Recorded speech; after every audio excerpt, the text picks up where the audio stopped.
वार्षिक परीक्षा 2023-24 कक्षा 7 की हिंदी का जो पेपर है वो आपके सामने है। इस प्रकार का आपके जो एक पेपर आएगा, ये एक मॉडल पेपर है आपके सामने। और आपका जो परीक्षा होगी 2023-24 की, उसमें इसी प्रकार के जो क्वेश्चन आपके पूछे जाएंगे। तो ये एक मॉडल पेपर आपके सामने, इस प्रकार के जो क्वेश्चन आपको अच्छे से तैयार कर लेने। कौन कौन से क्वेश्चन इंपॉर्टेंट है वो इस वीडियो में हम देखने वाले हैं। राजस्थान के 50 जिले हैं और 50 ही जिलों के जो पेपर वो अलग अलग बनते हैं, और मैं आपके 50 ही जिलों के जो पेपर यहाँ पे अपलोड करूँगा। आपका भी पेपर हो जाए तो आप मुझे अपना पेपर अपने ये व्हाट्सअप नंबर है 7568350069, इस पर अपना फ़ोटो खींचकर पेपर का और अपने नाम और ज़िले का नाम लिख के भेज देना। उसका जो सोल्यूशन आपको सबसे पहले यहाँ पे करवा दिया जाएगा।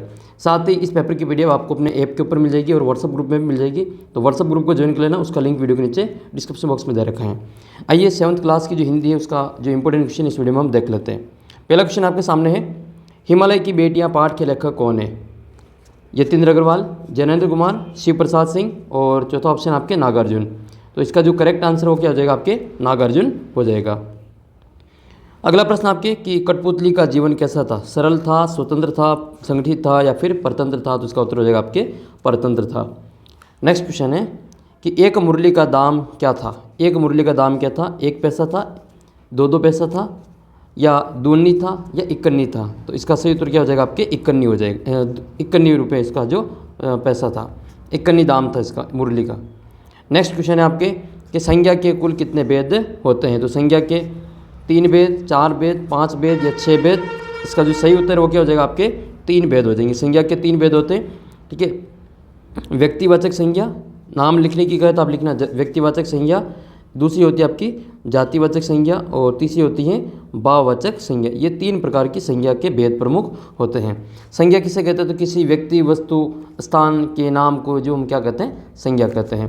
अब आपको कमेंट करके बताना कि जो सर्वनाम है वो सर्वनाम की परिभाषा और आपके इसके प्रकार कितने भेद है, सर्वनाम के भेद, वो आपको कमेंट करके बताना कि सर्वनाम किसे कहते हैं और सर्वनाम के भेद कितने हैं। और आपका जो हिंदी का पेपर हो कितनी तारीख को है? हिंदी का पेपर आपकी कितनी तारीख को है? तो आप जो कमेंट करके बता देना, और भी यहाँ पे और भी अपलोड की जाएंगी वीडियो, तो उनको भी आप अच्छे से देख लेना। अगला क्वेश्चन आपके रिक्त स्थान की पूर्ति का है कि यासु की पूरी शक्ति के साथ पर चढ़ रहा था, घर पर चढ़ रहा था या पेड़ पर चढ़ रहा था? तो उसका उत्तर हो जाएगा आपके पेड़ पर चढ़ रहा था। बीपती कटौती के जय कसई सांचे मित्र, वे ही के तेई? तो इसके उत्तर क्या आएगा? आपके तेई आएगा। तेई सांचे मित्र, बीपती कसौटी जय कसई, तेई सांचे मीत। यहाँ मीत का मतलब होता है मित्र, दोस्त, फ्रेंड। अगला क्वेश्चन आपके है कि एक दिन था जब पर खड़ा था, तो किस पर खड़ा था? मुंडेर पर खड़ा था या फिर छत पे खड़ा था? तो इसका उत्तर क्या लिखेंगे? एक दिन था जब वह मुंडेर पर खड़ा था। नेक्स्ट है हम जल पीने वाले, बहता जल के ठहरा जल, हम बहता जल पीने वाले। निम्नलिखित प्रश्नों के उत्तर एक पंक्ति में दीजिए।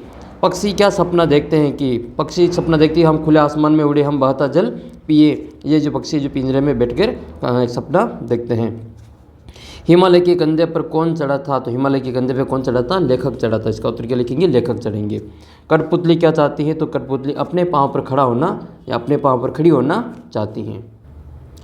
अगला क्वेश्चन आपके ये है कि पेड़ किसका कोट पहनता था? तो पेड़ जो पत्तों का कोट पहनता था। नेक्स्ट है सर्वनाम के कुल कितने भेद होते हैं? नाम लिखिए। तो सर्वनाम के कुल कितने भेद होते हैं? सर्वनाम के 6 भेद होते हैं। कितने भेद होते हैं? सर्वनाम के 6 भेद होते हैं। इनके नाम आपको अच्छी प्रकार से याद कर लेना है। मैं आपको सर्वनाम की परिभाषा और इसके जो 6 भेद है वो भी आपको इनके नाम बता देता हूँ। तो सर्वनाम की परिभाषा क्या है कि वे शब्द या फिर जो संज्ञा के स्थान पर काम आने वाले शब्दों को क्या कहते हैं? सर्वनाम कहते हैं। संज्ञा के स्थान पर काम आने वाले शब्दों को क्या कहते हैं? सर्वनाम कहते हैं। संज्ञा के स्थान पर काम आने वाले शब्दों को क्या कहा जाता है? संज्ञा कहा जाता है, सर्वनाम कहा जाता है। शब्दों को सर्वनाम कहते हैं। ये सर्वनाम की परिभाषा आपको अच्छी प्रकार से याद कर लेनी है। जो शब्द संज्ञा के स्थान पर काम आते हैं उनको हम सर्वनाम कहते हैं। और फिर इसमें सर्वनाम के भेद कितने? तो सर्वनाम के 6 भेद है। लाइन लिखनी है आपको यहाँ पे, इस सर्वनाम के 6 भेद होते हैं। सर्वनाम के कितने भेद हैं? सर्वनाम के 6 भेद होते हैं। कितने भेद हैं? 6 भेद है। 6 यानी कि 6 इसके भेद होते हैं, प्रकार होते हैं। ये 6 टाइप का जो सर्वनाम होता है, 6 भेद हैं।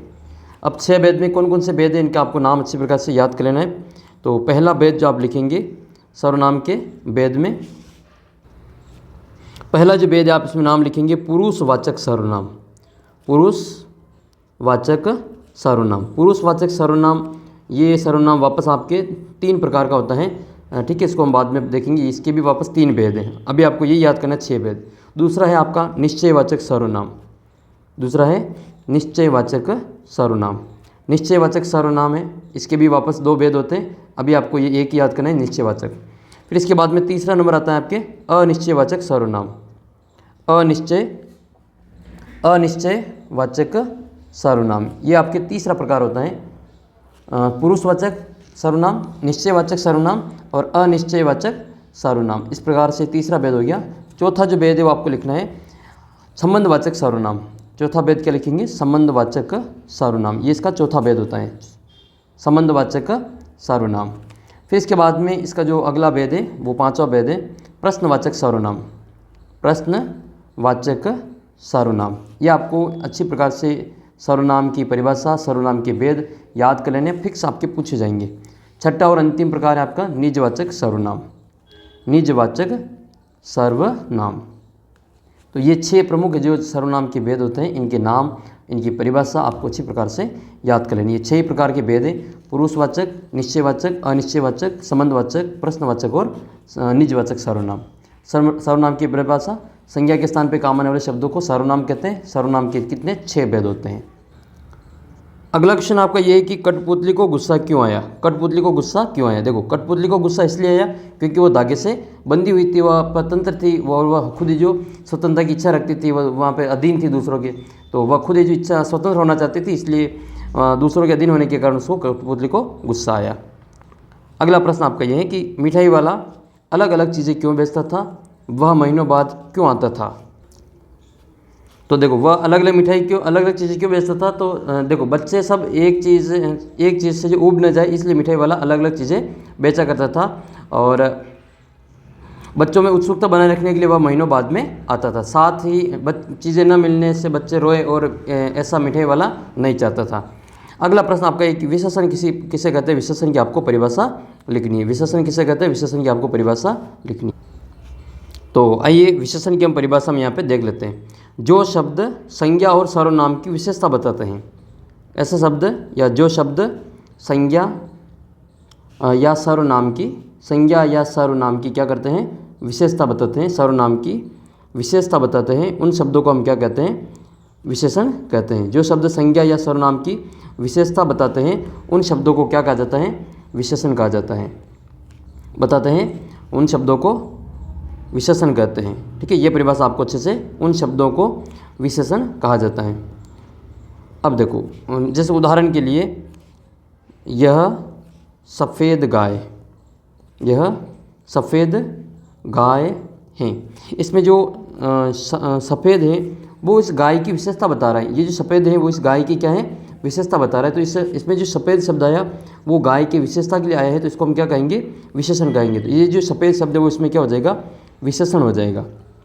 और इसमें ये गाय जो है वो क्या है? संज्ञा है। गाय क्या है? संज्ञा है। तो गाय की विशेषता बता रहा है, देखो कि गाय सफ़ेद है, तो विशेषता होगी गाय की।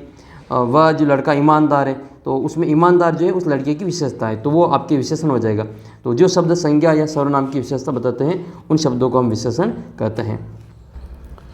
फिर आपको विशेषण के भेद पूछे तो विशेषण के भेद भी आपको अच्छी प्रकार से याद करना है। विशेषण के 4 भेद होते हैं। भेद कितने होते हैं विशेषण के? विशेषण के जो भेद होते हैं वो 4 भेद होते हैं। 4 टाइप का विशेषण होता है। पहली टाइप का विशेषण कौन सा होता है? गुणवाचक विशेषण। पहला कौन सा लिखेंगे? गुणवाचक विशेषण। दूसरा कौन सा आपके? परिमाणवाचक विशेषण। दूसरा हो जाएगा आपके परिमाणवाचक विशेषण, परिमाणवाचक विशेषण। और तीसरा हो जाएगा आपके संख्यावाचक विशेषण, संख्यावाचक विशेषण। ये आपके तीसरी टाइप का विशेषण होता है। चौथा क्या हो जाएगा? संकेतवाचक विशेषण। ये 4 टाइप का आपके विशेषण होता है। इसके 4 इसके भेद पाए जाते हैं। ये इसको आपको अच्छे से याद कर लेना। अगला जो प्रश्न है वो आपके स्थानांतरण प्रमाण पत्र यानी कि टीसी लेने हैं तो अपने प्रधानाचार्य को प्रार्थना पत्र लिखना है कि आपको जो टीसी प्राप्त करनी है, इसके लिए आपको अपने गुरुजी को, ये अपने अपने प्रिंसिपल सर को टीसी का प्रार्थना पत्र लिखना है। और एक आपको जो दीपावली के ऊपर है जो 10 पंक्तियाँ लिखनी है, निबंध लिखना है दीपावली के ऊपर। तो देखो मैं आपको जो ये टीसी का जो छुट्टी ये जो प्रार्थना पत्र है उसको लिखना है यहाँ पे बताता हूँ कि टीसी का प्रार्थना पत्र आपको कैसा लिखना है। साथ ही आप इस चैनल को सब्सक्राइब कर लेना। आपके जैसे जैसे आपके पेपर होंगे वो सारे के सारे जो पेपर्स होंगे वो आपको मैं सोल्व करवाऊंगा, तो आपके लिए सारे के सारे पेपर्स यहाँ पे उपलब्ध हो जाएंगे। इनके लिए आप चैनल को सब्सक्राइब करके ऐप को डाउनलोड कर लेना। साथ ही अपना जो व्हाट्सअप ग्रुप है उसको अच्छी प्रकार से ज्वाइन कर लेना और वीडियो को अपने सभी दोस्तों के साथ में शेयर जरूर करेंगे। आपके हिंदी का पेपर कितनी तारीख को है कमेंट करके बताना, और कौन सा जिले का आप जो स्टूडेंट है वो भी आप कमेंट करके बता सकते। तो टीसी का प्रार्थना पत्र लिखने के लिए आपको सबसे पहले लिखना है टीसी के लिए प्रार्थना पत्र। तो ऊपर ही ऊपर लिख लेंगे हम इसमें टीसी के लिए प्रार्थना पत्र। तो यहाँ सबसे ऊपर लिखेंगे हम इसमें टीसी के लिए प्रार्थना पत्र। टीसी के लिए प्रार्थना पत्र आपको इस प्रकार से ये लिख लेना है। तो टीसी के लिए प्रार्थना पत्र लिखेंगे। अब आपको क्या करना है, इसको अंडरलाइन कर देना है। यहाँ से इस प्रकार से थोड़ा सा अंडरलाइन कर देना है। फिर आपको यहाँ पे लिखना है सेवा में। देखो ये फिक्स आपकी पूछी जाएगी, इसको आपको अच्छी प्रकार से याद कर लेना है। सेवा में लगा के कोमा लगाना है, फिर आपको लिखना है श्रीमान। सेवा में श्रीमान, और फिर आपको लिखना है प्रधानाचार्य महोदय। प्रधानाचार्य, या फिर यहाँ पे छोटा स्कूल है 8वीं तक स्कूल है तो आप प्रधानाध्यापक भी लिख सकते हैं, प्रधानाचार्य महोदय ऐसा लिखेंगे, प्रधानाचार्य महोदय। फिर अपने स्कूल का नाम लिखना है, राजकीय उच्च माध्यमिक या प्राथमिक हो तो प्राथमिक विद्यालय, और जो भी आपके स्कूल का नाम है वो आप इसमें लिख सकते हैं। जैसे मैं लिखता हूँ आपके रतनपुर, जैसे जो भी स्कूल गांव आपके स्कूल का नाम है वो लिख सकते हैं रतनपुर, और आपके जो जिला है उसका नाम आपको यहाँ पे लिख लेना है। फिर आपको लिखना है यहाँ पे विषय। क्या लिखना है आपको यहाँ पे, विषय लिखनी है। विषय लिखने के बाद में आपको क्या लिखना है, वही टीसी के लिए प्रार्थना पत्र। तो यहाँ पे लिखेंगे हम टीसी के लिए प्रार्थना पत्र। तो ये वाली लाइन लिख लेनी है आपको, टीसी के लिए प्रार्थना पत्र ऐसा लिख लेंगे। इसके बाद में फिर आपको यहाँ पे लाइन खींच लेनी है, ठीक है, फुल। ये इसको आप हिंदी में लिखना चाहते हैं तो स्थानांतरण प्रमाण पत्र के लिए प्रार्थना पत्र भी लिख सकते हैं, ठीक है। टीसी के लिए प्रार्थना पत्र या फिर यहाँ पे स्थानांतरण प्रमाण पत्र के लिए प्रार्थना पत्र लिख सकते हैं। फिर आप लिखेंगे यहाँ पे महोदय के सबसे यहाँ लिख लेंगे महोदय, कॉमा लगा के फिर आपको लिखना है सविनय। यहाँ लिखेंगे आप इसको सविनय नम्र निवेदन है कि, सविनय नम्र निवेदन है कि मैं आपके विद्यालय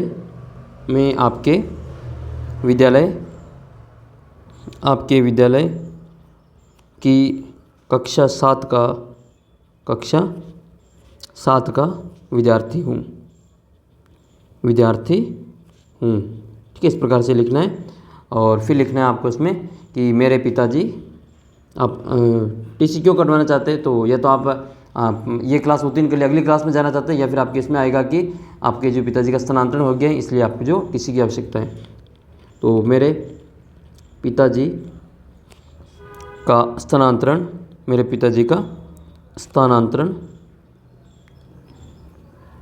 जयपुर हो गया है, स्थानांतरण जयपुर हो गया है।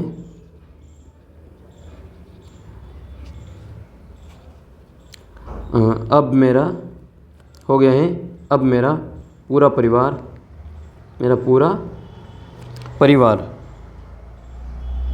जयपुर में ही रहेगा, और मैं अपनी आगे की पढ़ाई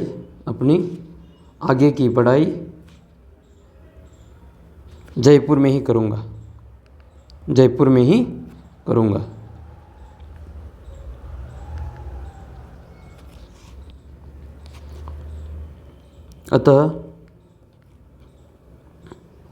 अतः मुझे सरकारी विद्यालय में अतः मुझे वहाँ प्रवेश के लिए टीसी की ज़रूरत है या फिर स्थानांतरण प्रमाण पत्र की ज़रूरत है। मुझे प्रवेश के लिए टीसी की आवश्यकता है या ज़रूरत है, आवश्यकता है। श्रीमान जी से निवेदन है कि श्रीमान जिसे निवेदन है कि मुझे अपनी जो स्थानांतरण प्रमाण पत्र मुझे अपना स्थानांतरण प्रमाण पत्र, जिसको हम क्या कहते हैं, टीसी कहते हैं, स्थानांतरण प्रमाण पत्र जिसको हम क्या कहते हैं, टीसी कहते हैं, इसको हम टीसी भी लिख सकते हैं। प्रमाण पत्र टीसी प्रदान करने की कृपा करें। टीसी प्रदान करने की